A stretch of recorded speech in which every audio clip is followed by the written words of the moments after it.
Samsung की S26 series launch हो रही है, बट इसके बारे में बहुत सारे रूमर्स फैल रहे हैं। रूमर्स का मतलब होता है miss information. Like Samsung S26 series के अंदर जितने भी स्मार्टफोन्स आने वाले हैं उनके नेम चेंजेस होने वाले हैं, ड्यूल प्रोसेसर देखने को मिलने वाला है, S Pen को हटाने वाले हैं S26 अल्ट्रा से। कौन कौन सी चीजों में कितनी कितनी सच्चाई है, सब कुछ देखेंगे इस वीडियो में। एंड इफ अगर इस वीडियो में मेरे को 30 लाइक्स भी मिलते हैं तो मैं इसका नेक्स्ट पार्ट भी जरूर बनाऊंगा। सैमसंग S26 सीरीज 25 फरवरी को लॉन्च होने वाला है। सो स्टार्ट करते हैं नंबर 1 से। एंड S26 सीरीज के अंदर हमें ड्यूल प्रोसेसर देखने को मिलने वाले हैं एंड ये चीजें कंफर्म है, बट जस्ट अ मोमेंट। अगर आप ये सोच रहे हो कि एक ही स्मार्टफोन्स के अंदर ड्यूल प्रोसेसर देखने को मिलने वाला है तो आप गलत सोच रहे हो। सैमसंग का ये पुराना खेल है कि वो रीजन के हिसाब से प्रोसेसर प्रोवाइड करता है। लाइक यूएसए, चाइना, इंडिया जैसे मार्केट के अंदर स्नैपड्रैगन 8 इलाइट 5th जनरेशन का प्रोसेसर देखने को मिलने वाला है एंड कोरिया एंड जापान जैसी कंट्रीज के अंदर हमें एक्सोनस 2600 का प्रोसेसर देखने को मिलने वाला है। एंड ये ड्यूल प्रोसेसर का गेम रीजन बाय रीजन होगा, ना कि एक ही स्मार्टफोन्स के अंदर। Number 2, S Pen। हमें S26 अल्ट्रा के अंदर S Pen देखने को नहीं मिलने वाला, ये पूरी तरीके से मिथ है। पिछले मॉडल S25 अल्ट्रा की तरह हमें S26 अल्ट्रा के अंदर भी S Pen देखने को मिलने वाला है, बट विदाउट ब्लूटूथ कनेक्टिविटी के साथ, जिसके हिसाब से हमें air actions, remote camera controls, cursor type Bluetooth features and Bluetooth से रिलेटेड S Pen के अंदर हमें कोई भी फीचर्स देखने को नहीं मिलने वाला है। Air action, remote camera control and cursor type Bluetooth, ये सारी ही चीजें ब्लूटूथ से कनेक्टेड होते थे। अब हमें सिंपल S Pen देखने को मिलने वाला है, जो S24 अल्ट्रा के अंदर हमें देखने को मिल रहा था। सेम फंक्शंस के साथ कोर फंक्शनलिटी वही रहेगी, नोट्स बनाना, लिखना या फिर ड्रॉ करना।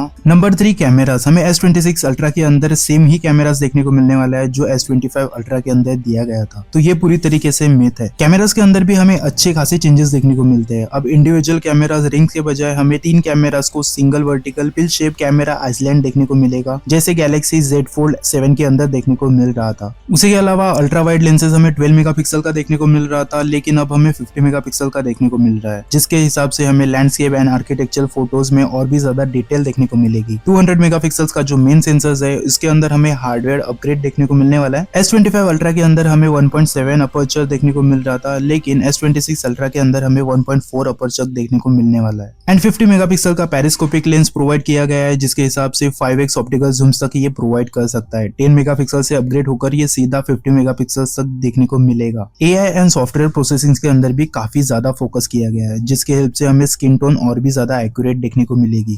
Number 4, name changes. S26 plus का नाम चेंज होकर S26 प्रो रखा जाएगा, ऐसी मिथ बहुत जगह पे फैल रही है। देखो, ये सारी चीजें लीक्स के थ्रू पता चली है, बट सैमसंग की तरफ से कोई भी इस चीज की ऑफिशियली नोटिफिकेशंस नहीं आई है, इसी वजह से हम इसे कंफर्म नहीं मान सकते। लेटेस्ट रिपोर्ट के मुताबिक सैमसंग इस तरीके की कोई भी रिस्क नहीं लेगा। पहले की सीरीज जैसे ही चल रही थी वैसे ही हमें सेम सीरीज देखने को मिलेगी। Number 5 and last 1, phone body structure. S21 series से लेकर S24 सीरीज तक हमें एल्यूमिनियम की बॉडी देखने को मिल रही थी, लेकिन S25 सीरीज के अंदर ये सारी चीजें चेंज करके हमें टाइटेनियम की बॉडी देखने को मिल रही थी। और अब ये रूमर्स फैल रहा है कि S26 सीरीज के अंदर हमें फिर से एल्यूमिनियम की बॉडी देखने को मिलने वाली है, तो ये पूरी तरीके से मिथ है। S26 सीरीज के अंदर भी हमें टाइटेनियम की ही बॉडी देखने को मिलने वाली है, और टाइटेनियम एल्यूमिनियम से ज्यादा स्ट्रॉन्ग मटेरियल माना जाता है। इनमें से कौन कौन से चेंजेस तुम्हें पसंद आए या फिर नहीं पसंद आए, कॉमेंट में जरूर बताना। मिलते हैं नेक्स्ट वीडियो में, एंड हाँ, सब्सक्राइब करना मत भूलना। एंड जैसे मैंने बोला था, इफ अगर इस वीडियो पे 30 लाइक्स आते हैं तो मैं इसका पार्ट 2 भी जरूर लाऊंगा।